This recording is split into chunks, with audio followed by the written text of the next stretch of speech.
Shalom, खुदा का अनुग्रह आप सब पर बना रहे। आपका स्वागत है लॉयन ऑफ जूदा मिनिस्ट्री में। ये जो खामड़ा चर्च की मिनिस्ट्री के जो वर्शिप हैं, मैं बटाला शहर से हूँ। बटाला में भाइयों के होटल लागे कलसी ਜਿਹੜਾ हॉस्पिटल आ कलसी ਦਾ हॉस्पिटल आ ਉਹਦੇ ਲਾਗੇ ਸੁਨਿਆਰੇ ਦੀ ਦੁਕਾਨ ਹੈ ਤੇ ਸੁਨਿਆਰੇ ਦੀ ਦੁਕਾਨ ਦੇ ਨਾਲ ਇੱਕ ਕ੍ਰਿਸਚੀਅਨ ਸੈਲੂਨ ਐਡੀ ਵੱਡੀ ਫੋਟੋ ਲਾਈ ਹੋਈ ਪਾਸਟਰ ਨੂਲਾ ਜੀ ਦੀ ਤੇ ਉਹਨਾਂ ਦੀ ਮਿਸਿਸ ਦੀ।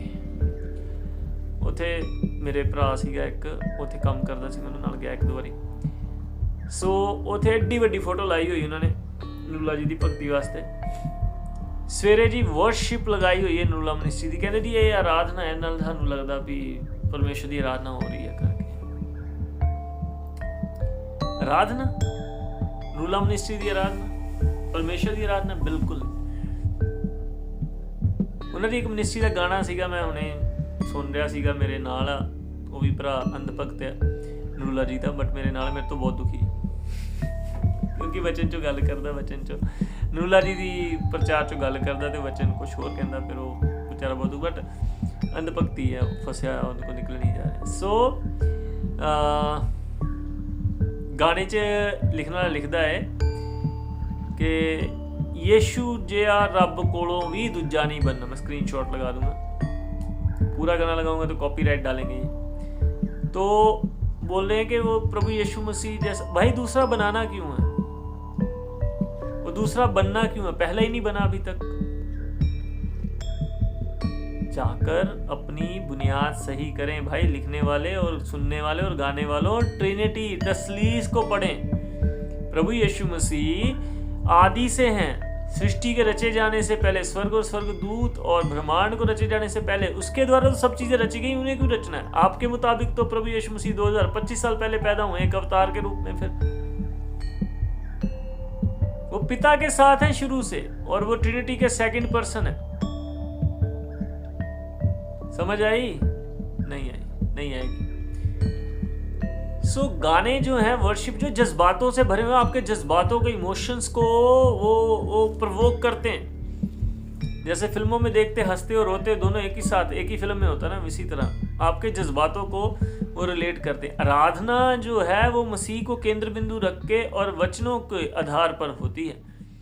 जिस आराधना का केंद्र बिंदु मसीह नहीं है, वो तो है ही जज्बाती गाना। आप संसारिक गाने सुन लो या वो सुन लो, लोगों का माइंड प्रोग्राम किया जा रहा है कैसे कि खाबड़ा में परमेश्वर रहता है।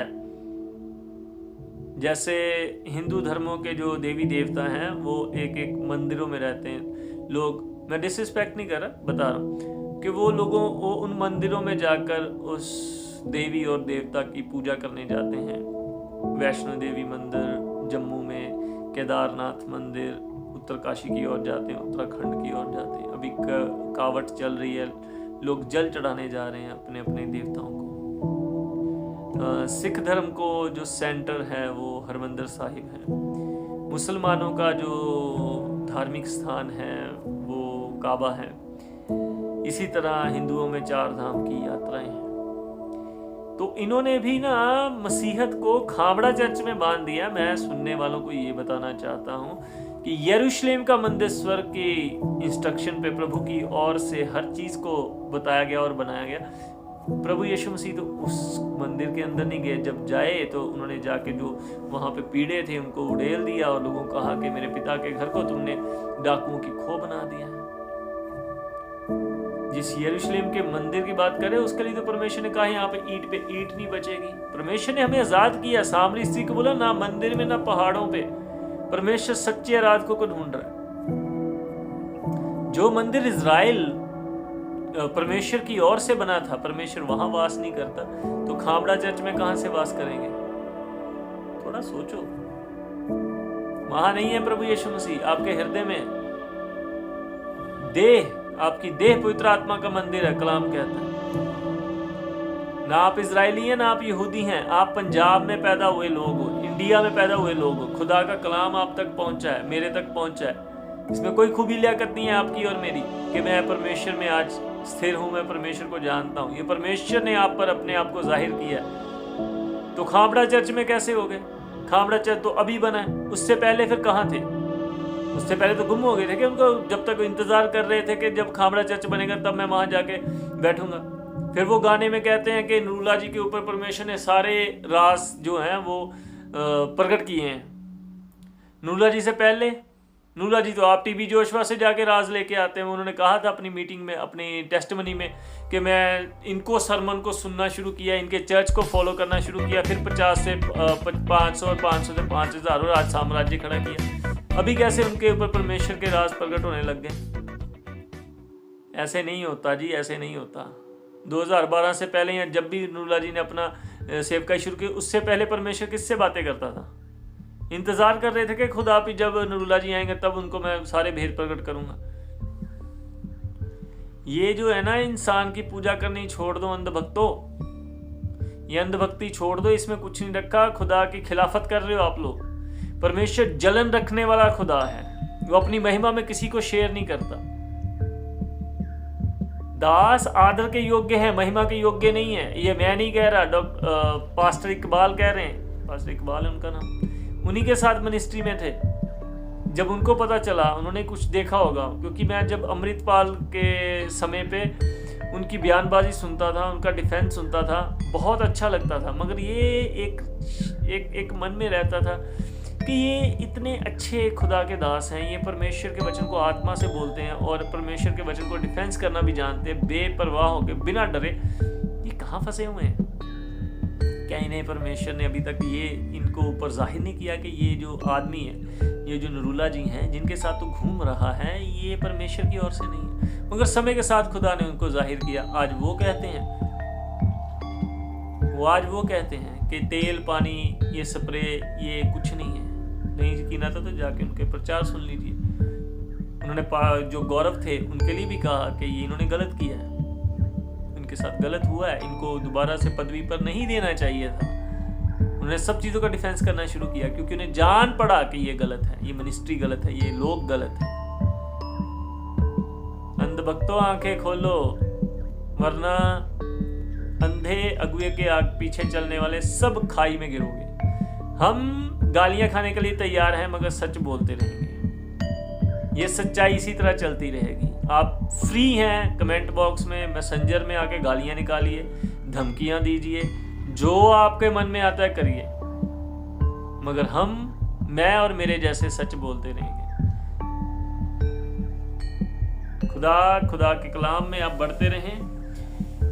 खामड़ा चर्च में प्रभु यीशु मसीह नहीं रहते हैं। उस माउंट एवरेस्ट पे जो उन्होंने बनाया, वहाँ पर कोई प्रभु यीशु मसीह नहीं रहते हैं। जो पास्टर नूरुल्लाह जी हैं, उन पर कोई राज उन्होंने प्रकट नहीं किए हैं। परमेश्वर पक्षपात नहीं करता है, परमेश्वर सभी से समान प्यार करते हैं और परमेश्वर हर एक जगह वास करते हैं। वो किसी एक जगह पर वास नहीं करते।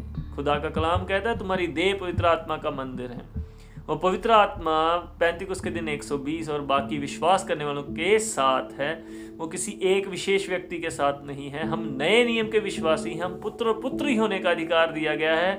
अब हम परमेश्वर नबियों के द्वारा बात नहीं करता, अब परमेश्वर कलाम और वचन और आत्मा के द्वारा बात करता है और हरेक से बात करता है। परमेश्वर का कोई खास नहीं है और कोई आम नहीं है।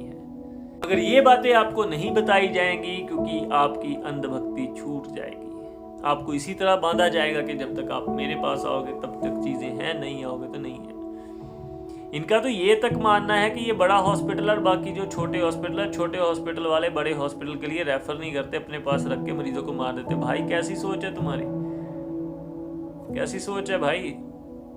और जो हाँ और आमीन कहने वाले हैं, उनकी सोच तो पूछो मत। मैं आपसे सच कह रहा हूं, ये सरासर अंधभक्ति है और ये झूठे भविष्यवक्ता हैं और इनकी जो जितनी भी शिक्षाएं हैं वो बाइबल पर आधारित नहीं है। इनकी मिनिस्ट्री कभी भी बाइबल के आधार पर नहीं चली। करते हैं ये इनके लिए क्या ही कहें। अब इनकी एक वीडियो थी और देख रहे थे कि अपने बेटे और बेटियों के लिए बात कर रहे थे, अपने बच्चों के लिए बात कर रहे थे कि मैंने उन्हें स्कूल में नहीं डाला क्योंकि सिक्योरिटी इशू थे, मैंने उनको स्कूल में पढ़ाया, उनके 90% मार्क्स आए। फिर मैंने उनको वचन के लिए कहा, तो मैंने कहा तुम्हारे 90% का मैं क्या ही करूँगा, मुझे तुमसे सेवा करवानी है। बिल्कुल, आपने इतना बड़ा साम्राज्य जो लोगों के पैसों से, लोगों के सहयोग से खड़ा किया है, उसके लिए आपके इतने सारे स्पिरिचुअल सन हैं, उनमें से कोई नहीं, क्योंकि आपने तो जच्चा सी पीड़ाएं को सह सह कर एक स्पिरिचुअल सन को पैदा करते हैं ना। आप ही की स्टेटमेंट है। आप में किसी में वो एक स्पिरिचुअल सन की क्वालिटी नहीं है कि जो आपका साम्राज्य आगे लीड कर सके। हाँ, आप अपने छोटे बेटे को, जो अभी छोटा है उम्र में, अपने बच्चों को आज से ट्रेन करेंगे, कल को उनका। हर माँ बाप ऐसे चाहते, आम लोग, एक आम लोगों की सोच है कि जितना भी मेरे पास है वो सब मेरे बेटे को जाए। आपसे अच्छे तो जैकी चैन है, उन्होंने अपना सारा साम्राज्य दान कर दिया। उन्होंने बोला मेरा बेटा काबिल होगा तो और कमा लेगा, मेरे से ज्यादा कमा लेगा। आपकी अगर धार्मिकता सदूकी और फरीसियों की धार्मिकता से ज्यादा नहीं है तो परमेश्वर के राज में नहीं आ सकते, ऐसा लिखा है ना। तो आपसे ज्यादा अच्छी और बड़ी सोच तो लोग रख रहे हैं जो परमेश्वर को जानते भी नहीं है।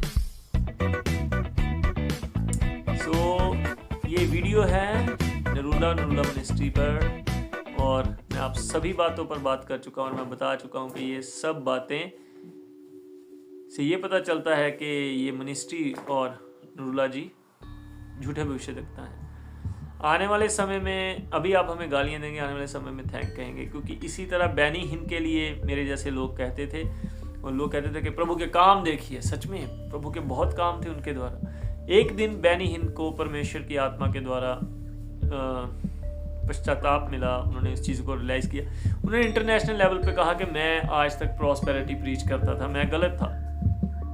उन्होंने कोई और पापा भक्त ढूंढ लिया, कि अंधभक्ति तो अपने आप में एक श्राप है, एक बंधन है शैतान का।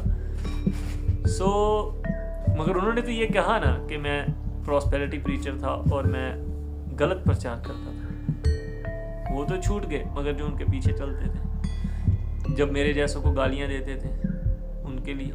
इसीलिए आज नहीं तो कल सच्चाई सामने ज़रूर आएगी, तब आपको पता चलेगा कि हमने किसकी पैरवी करी और हमें किसकी पैरवी करनी चाहिए थी। आप फ्री हैं कमेंट में गालियां देने के लिए, धमकियां देने के लिए, कुछ भी करने के लिए, मुझे कोई फर्क नहीं पड़ता। डिबेट करनी है, ओपन है, मेल मैं दे देता हूँ, मैसेंजर में आके बात कर सकते हैं, गूगल मीट, जूम मीट का लिंक सेट कर लेंगे। अगर विचार करनी है, अगर बात करनी है सच्चाई को ढूंढने के लिए वचन और कलाम से, अगर आप अपने पापा को डिफेंड करने आने वाले हैं तो मैं माफ़ी चाहता हूँ, मैं इतना फ्री नहीं हूँ, मेरे पास बहुत सारे काम हैं।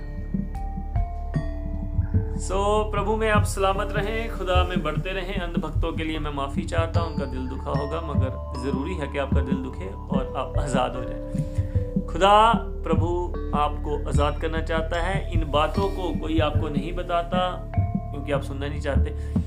इसलिए नहीं बताते ये प्रचारक, क्योंकि अगर आप जानेंगे तो सच है, तो सच से आज़ाद हो जाएंगे। मेरे घर वाले भी मेरे से बहुत दुखी हैं, वो कहते हैं कि इस तरह की वीडियोस ना बनाया कर, मुझसे नाराज भी रहते हैं, और क्या करूं। खुदा का आत्मा इस चीज़ के लिए अगुवाई करता है कि सच्चाई को बोल, बाकी चीज़ों को तू बेपरवाह है। और मैं सच्चाई को बयान करता हूँ, मैं सच्चाई को बयान करता रहूँगा। मुझे फ़र्क नहीं पड़ता कि लोग समझें या ना समझें, मगर मैं सच्चाई को बयान करता रहूँगा। प्रभु में आप सब सलामत रहें, खुदा में आपका अनुग्रह बना रहे, खुदा का अनुग्रह आप सब पर बना रहे। वचन को पढ़ते रहें, वचन में पढ़ते रहें। सभी को शालोम।